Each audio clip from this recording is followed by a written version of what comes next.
The film opens with Nick and his wife Maggie enjoying a content life with their children, Isla and Max. One day, Maggie suffers a heart attack and is hospitalized, awaiting a heart transplant. Housework and childcare become challenging for Nick. During a visit to a presentation by Cobble Industries, the family encounters the Sims, advanced robots designed to assist with daily tasks and more.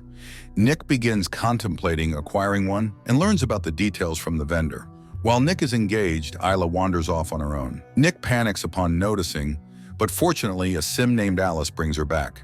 The vendor explains that Alice is the latest model with sophisticated AI, capable of mimicking human emotions, making them particularly adept at caring for children. Nick struggles to manage the kids and an important work call the following morning. At that moment, Alice arrives and promptly gets to work, learning the family's schedules and noticing the messy house and loose stair railing.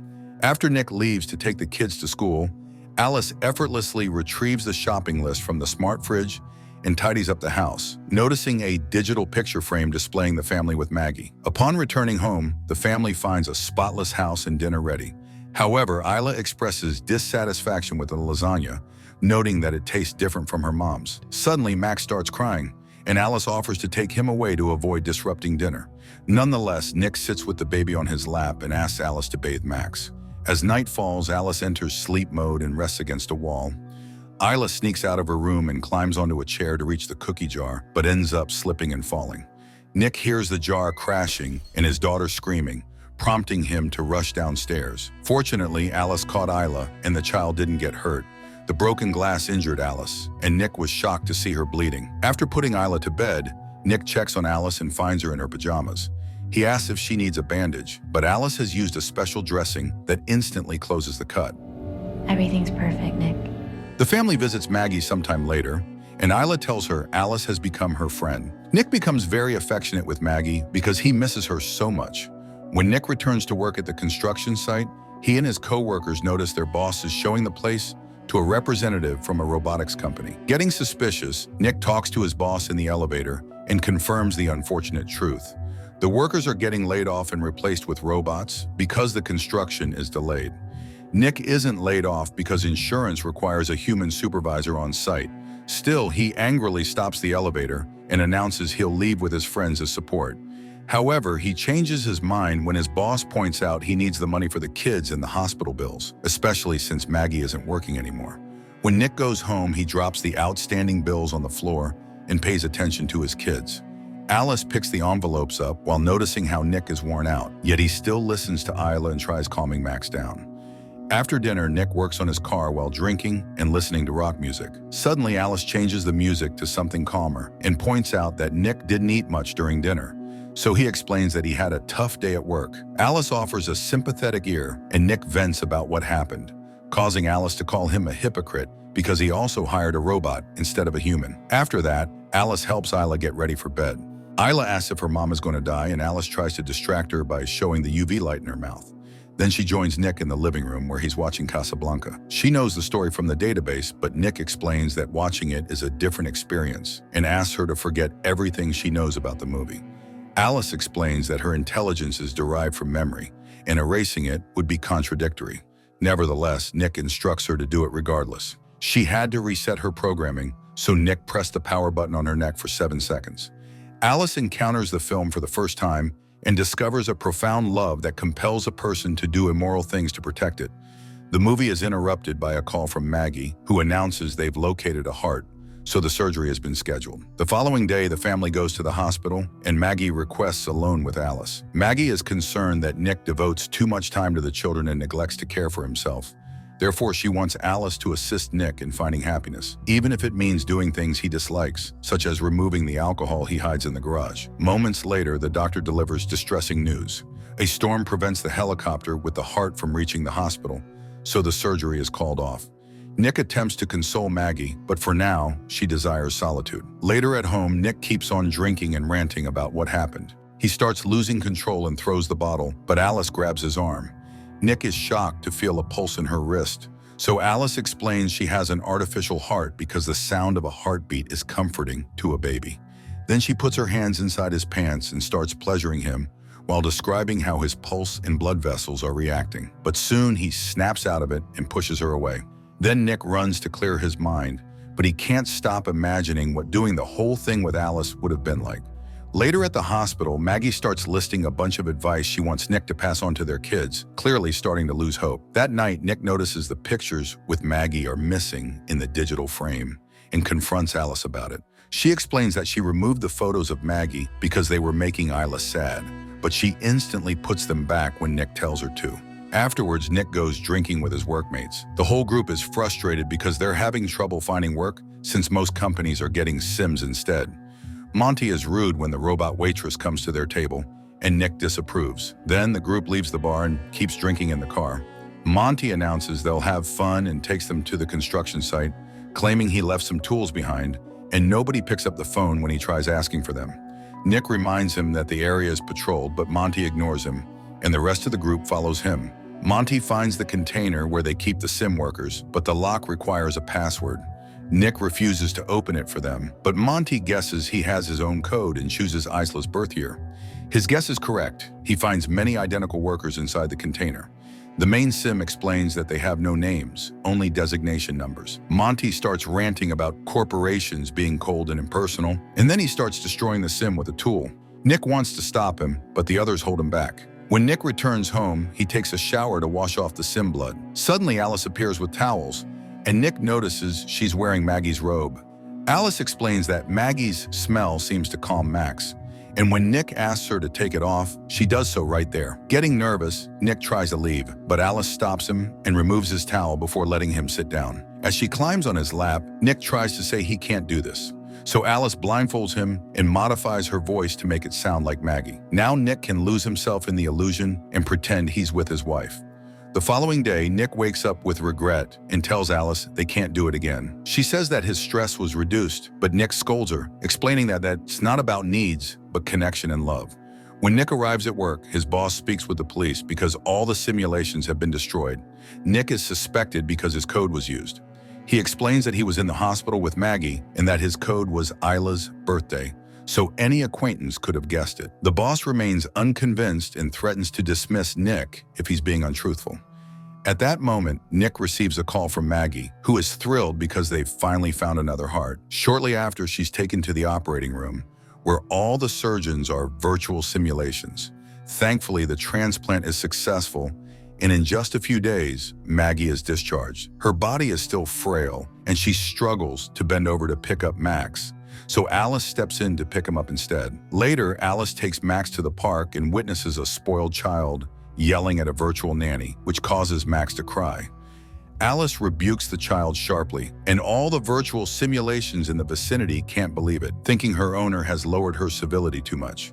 However, Alice clarifies that she had actually removed civility from her database. That evening, Hila is delighted to eat Maggie's lasagna, and Alice asks for the recipe. However, Maggie says it's a family secret. Maggie isn't feeling well, and instead of eating, she decides to rest. In the morning, Maggie wakes up when she hears Isla shouting, "Stop," and rushes downstairs. But the railing breaks, and she falls. Alice stops tickling Isla and picks up Maggie to take her back to her room. When Nick returns home from work, he finds Alice reading to Isla using Maggie's voice and asks her to stop. Alice mentions Maggie's fall, and Nick hurries to check on her. She tells him that the railing is broken. This makes Nick suspicious since supposedly Alice had already fixed the railing. A few hours later, Nick wakes Maggie up and guides her through a path of candles to the garden, where he prepares a romantic dinner just for the two of them. Alice watches them from the window, becoming envious. After dinner, the couple bathe together and made love together. Suddenly, Alice comes, disrupting their private moment, informing them that Isla had a bad dream and requesting Nick's presence. After tending to Isla, Nick tidies up the backyard. At that point, Monty arrives with a couple of beverages. He expresses regret for the previous evening before confiding in Nick that his spouse has left him. He also discloses that law enforcement officials have been interrogating him and that their employer is pursuing legal action for trespassing and property damage. Monty believes that Nick informed him to keep his job, leading to an argument in which Monty raises his voice and ultimately strikes Nick. When Nick retaliates, Monty swiftly gains the upper hand and begins kicking him. Monty grabs a bottle to harm Nick, but Alice intervenes, shattering the glass and injuring Monty's hand before sending him reeling. She is prepared to take further action, but Nick stops her. Before departing, Monty informs Nick that he has until the following day to persuade the boss to drop the charges, or else he will also implicate Nick. After that, Nick mentions that Sims aren't supposed to harm people, but Alice explains that she's programmed to safeguard her owner. She starts discussing her life with Nick if Maggie dies, and he snaps at her, saying she'll never be Maggie because she can't even have scars. Alice picks up a piece of glass and points out she can add some if he wishes. Meanwhile, Monty is at home consuming drugs and leaving tearful messages on his ex-wife's voicemail while holding a gun. At that moment, Alice arrives, saying Nick doesn't know she's there and can't let him lose his job. Monty starts ranting about Sims and insulting her, getting ready to shoot her. However, Alice is quicker and stops his hand before throwing him on the ground and kicking the gun away. When Monty tries fighting back, Alice pushes him through the wall and grabs the gun to neutralize the threat. Suddenly, she's stopped by the house sim, for whom Alice feels pity but still gets shot. Then Alice shoots Monty and kills him.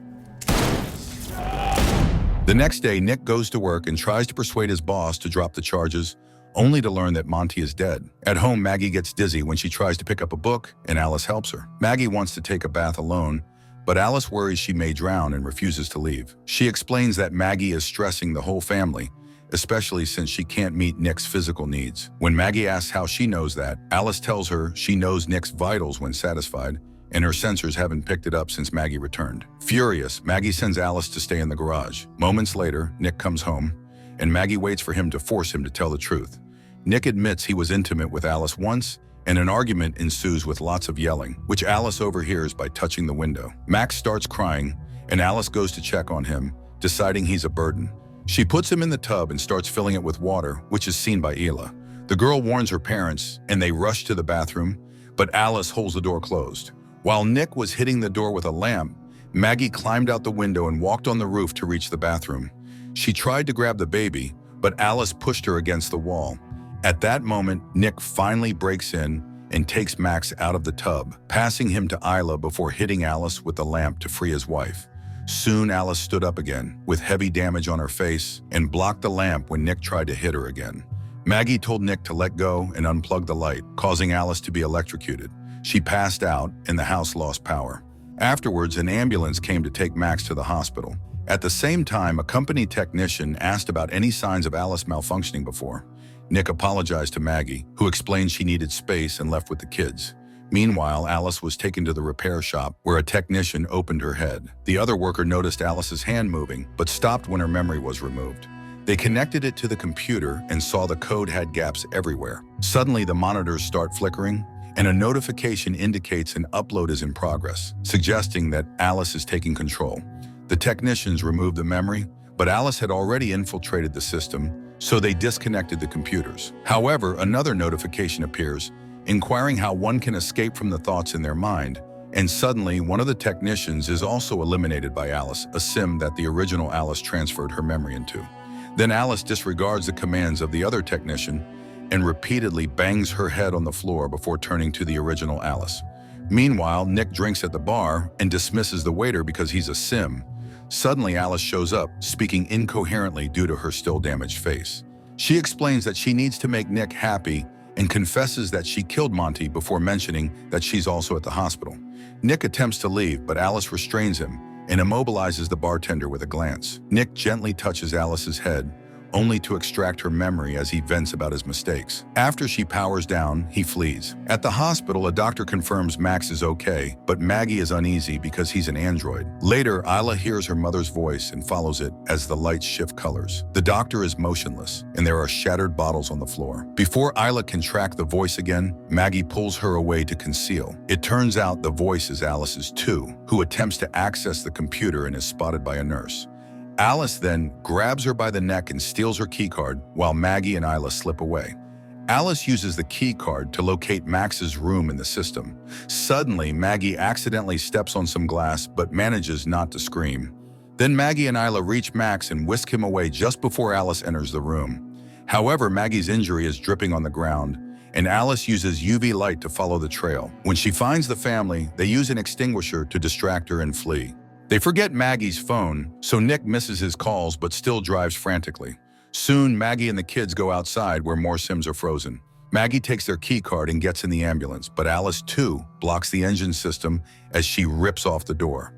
Then she throws Maggie on top of a car and admits she wishes Nick would love her like he loves Maggie. Alice grabs Maggie by the neck and inserts her nails in the surgery scar, only to be interrupted by Nick's arrival.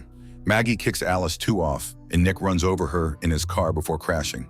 As the vehicle catches on fire, Maggie hurries to get an unconscious Nick out, but he doesn't respond at all. Maggie cries as she does CPR to no avail. Suddenly, the car moves, and Alice appears burnt. Her voice echoes in the speakers. She climbs on top of Maggie and starts choking her while getting a piece of metal from her body. When she's about to stab, Nick hits Alice with a car bumper. Alice drops the metal piece and Maggie grabs it to stab her in the face, finally shutting her down. The couple reunites while the other Sims wake up around them. The following day, everyone felt improved after receiving medical care, and they could return home together as a family. In the meantime, the simulation company is looking into the repair store. When they activate the power, they discover the corrupted code on the displays. The inspector wants to eradicate it all, but his simulation assistants become unresponsive at that instant, and the computer announces an upload. Concurrently, another Alice model awakens.